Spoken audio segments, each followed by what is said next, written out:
Estamos con Juan Ignacio Olano, concejal de Juntos por el Cambio de la ciudad de Gualeguaychú. ¿Cómo estás? La verdad, ¿qué tal? Gracias por la invitación y bueno, donde hay lugar para dos, hay lugar para tres, ¿no? Y bueno, viene la teoría de su bloque entonces. Claro, sí.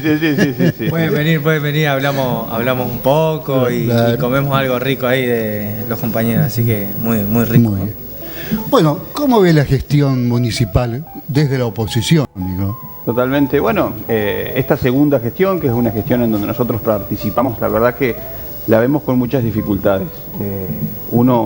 Cuando empezó la pandemia, uno se intentó acercar en 2 o 3 oportunidades con el intendente y la verdad que hasta el día de hoy nosotros desde marzo del año pasado hasta el día de hoy no hemos recibido alguna respuesta del intendente ni favorable ni no. ¿Qué le piden? No, le pedíamos básicamente participar, teníamos una referencia a nivel nacional que teníamos trabajando al presidente en su momento con Horacio Rodríguez Larreta y Axel Kicillof, que eso en lo que uno entiende de la política es eso, ¿no? Estar todos juntos más allá de las diferencias, es sumamente necesario frente a una inseguridad o una incertidumbre que se generaba, que era el coronavirus que nos estaba pegando a nivel mundial, ¿no?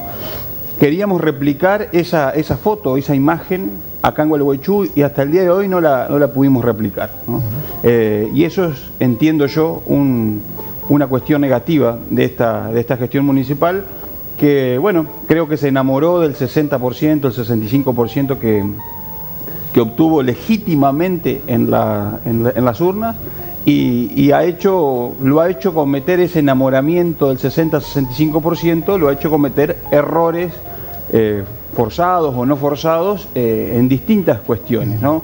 Nosotros empezamos por el uso del tapaboca, uso obligatorio del tapabocas, que eso despertó una cuestión interna ahí dentro del municipio. Algunos pregonaban que el tapaboca no sea obligatorio, otros sí, ¿no?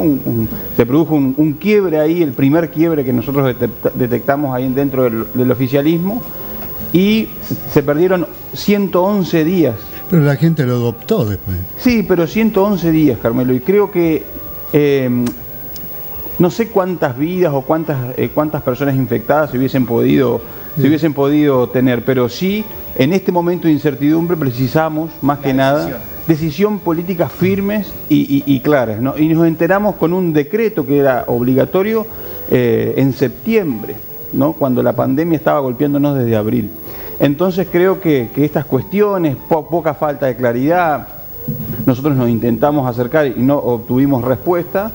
Y después, bueno, la pandemia ha desnudado a nivel nacional, a nivel mundial, sobre distintas falencias, en donde yo siempre lo digo, nos tenemos que hacer responsables nosotros como radicales o como de Juntos por el Cambio, de que hemos dejado gente en nuestro último gobierno fuera del sistema, ¿no? Pero esto claramente tiene que ser una cuestión empática de todos los partidos, porque todos los partidos en mayor o menor medida han pasado por la dirección de esta República Argentina, que parece sin rumbo, que parece repetirse los problemas históricos. Me pasaba con un vecino de avanzada edad, es decir, estos problemas los viví yo hace 70, 50 años atrás, es decir, creo que evidentemente hay un problema ahí de base, que algunos contribuyen con esa famosa grieta, que en lo personal no voy más allá de eso, y me parece que por eso nosotros lo incitábamos al intendente para tener un acercamiento legítimo,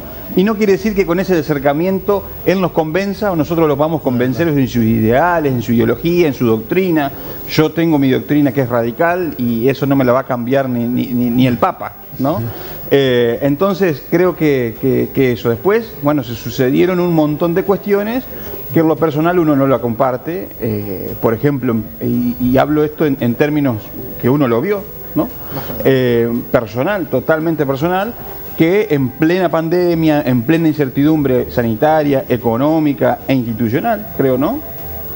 En vez de estar resolviéndole los problemas a la gente, nosotros desde el oficialismo nos llevaron desde las narices a discutir, por ejemplo, el nombre del corsódromo, ¿no? José Luis Gestro, que totalmente merecido y demás cuestiones, pero en ese momento, justo en ese momento, cuando se estaba discutiendo adentro el nombre del corsódromo, adentro del Consejo Deliberante, afuera estaban las mujeres y los hombres de los gimnasios que precisaban un salvavidas, ¿no? porque no podían abrir su gimnasio por el tema del coronavirus y también se veían imposibilitados de ejercer su trabajo, ¿no? Y en eso las boletas de los impuestos les seguían llegando, ¿no? Entonces yo resumo esta cuestión de que por el enamoramiento del 60%, el intendente Piaggio y todo el proyecto se ha alejado de la realidad de los vecinos. ¿Usted dice que Piaggio cree que tiene ese porcentual de votos? ¿Lo sigue teniendo? Yo creo que no. Y se van a dar cuenta ahora cuando salgas en las elecciones, cuando vuelvan a salir todos los militantes y los adeptos al proyecto, que eso es legítimo, es decir, esto es política. Se van a llevar una sorpresa cuando vuelvan a salir, ¿no? La gente no se olvida de la compra de la playa, ¿no? Ese gasto que en mi humilde opinión fue totalmente innecesaria en plena pandemia, cuando por ejemplo nosotros desde el 2020, principios de 2020, estamos pidiéndole por favor al secretario de Hacienda anterior, se lo pedimos de nuevo a la secretaria de Hacienda, la flamante secretaria de Hacienda, por la actualización de los montos imponibles para el sector comercial. Acá, Carmelo, Fran, se cerraron 300 locales desde marzo hasta hace 2 o 3 meses que me llegó esa información, ¿no? Y otra vez, ¿qué hubiese pasado si nosotros... Pero ¿cómo se maneja, cómo se maneja cuando la crisis, la pandemia afecta a los comerciantes que dicen, tengo que cerrar? ¿Cómo lo maneja un municipio? Claro, también es una pregunta que quiero hacerle en relación a esta. ¿Cómo trabajan ustedes desde el Consejo Deliberante estas cuestiones? ¿Cómo, bueno, desde el bloque de ustedes Juntos por el Cambio, cómo las solucionan, qué soluciones le dan, cómo las tratan y bueno, se pueden llevar? Por ejemplo, en esta cuestión de la actualización de la tasa de comercio, la sobretasa de comercio, porque en realidad los comerciantes ya pagan una tasa de comercio, que la vienen reclamando desde el año, la ordenanza es del 2010, nos vamos a centrarnos en este tema, la ordenanza es del 2010.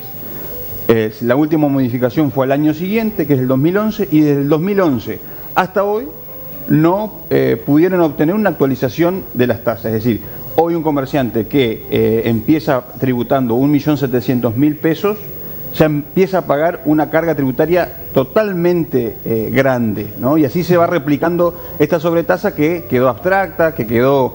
que en su génesis, vamos a decir, agarraba a un puñado de comerciantes o un puñado de empresas en donde por ahí era justo esa cuestión para ese momento. Y hoy esa sobretasa le juega una mala pasada.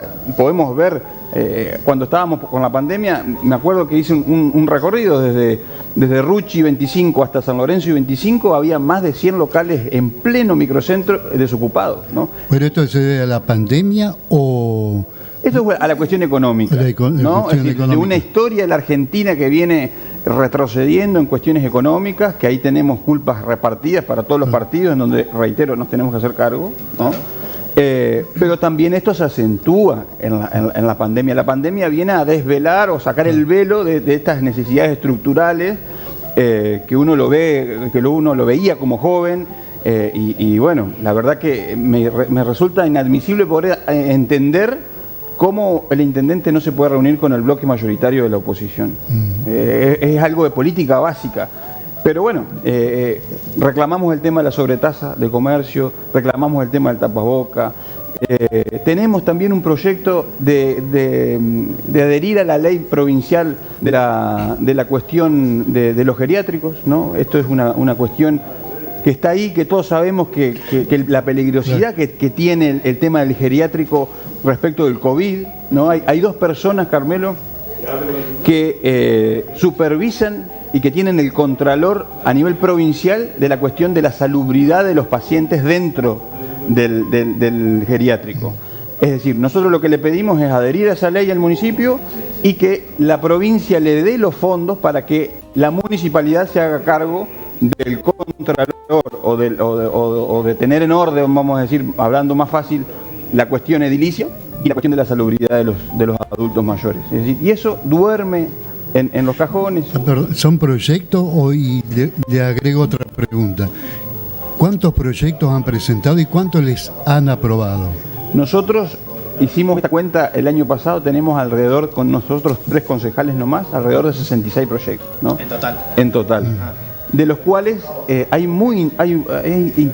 proyectos interesantes que hablan de la cultura. Por ejemplo, también presentamos el boleto estudiantil gratuito, universal y municipal, es decir, que abarque al primario, al secundario y al terciario, y son proyectos que están presentados en el Consejo Deliberante con número de expediente y muchos de ellos sin contestar. El boleto estudiantil gratuito y municipal le demandaría solamente por mes al municipio 400.000 pesos. Claro, pues iba a decir la bancarrota de la empresa. Por ahí. No, claro, y ahí se produjo un ida y vuelta con el dueño del transporte, que entendemos nosotros que también ya ellos ponen su parte haciéndose cargo, y esto hay que decirlo, la empresa hoy subsidia gratuitamente el 100% del boleto primario, ¿no? Entonces lo que nosotros queremos es que el municipio le dé el derecho a los gurises, a los pibes, de poder ir a estudiar gratuitamente en nivel secundario y nivel terciario, ¿no? Y ese expediente todavía está pasándose de secretaría en secretaría, y obtuvimos el dictamen en donde la directora de rentas nos decía que para este plan ustedes precisan 400.000 pesos por mes para que muchos, no tengo el número exacto, no quiero mentir, muchos pibes puedan realizar ese que es un derecho, ¿no? Es una batalla, una lucha que se ha dado y que se han perdido muchas vidas por esa lucha respecto del boleto estudiantil gratuito. Así que tenemos tristemente muchos proyectos, y respecto al nivel de aprobación, ahí tenemos una complejidad, ¿no? Porque nos han aprobado 3 proyectos, 2 de resolución y 1 de ordenanza que no se cumple, que en noviembre del año pasado nosotros advertíamos a través de reuniones con vecinos y con distintas instituciones que había un problema con las estafas telefónicas a los adultos mayores y a distintos que lo padecimos. Y nosotros instamos al Ejecutivo que a través del área que corresponda hiciera las campañas de capacitación. Esa campaña de capacitación en noviembre no se hizo, y vimos en abril de este año cómo abuelos fueron estafados con sus anillos, con sus dólares, algunos que tenía, y bueno, la verdad que a nosotros nos apenó. Pero bueno, igualmente, desde que nosotros tomamos el cargo de concejal sabíamos que era 9 contra 3 y 1, sí, ¿no? Entonces, si nosotros teníamos 2 alternativas, es decir, o vamos a calentar silla era previsible esto. Era previsible, estaba dentro del juego de la democracia, sí. Uno pierde, otras veces gana. Exactamente. Y bueno, ahí tenemos que hacer una crítica también, porque obtuvimos 3 concejales y no muchos más.